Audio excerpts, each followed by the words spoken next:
As with all textiles, Luminette fabrics are subject to some variations. Minor wrinkles, puckers, or other variations can appear and are inherent to this textile product.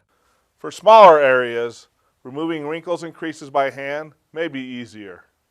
First, rotate the veins to the fully opened position. Apply warm distilled or bottled water to a clean white cloth. Support the fabric from behind using another clean dry cloth. Blot the wrinkle or creased area with the wet cloth. Let the area air dry.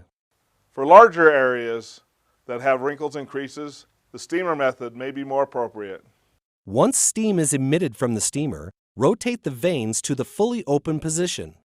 Begin at the top of the fabric and work your way down using slow, short vertical movements.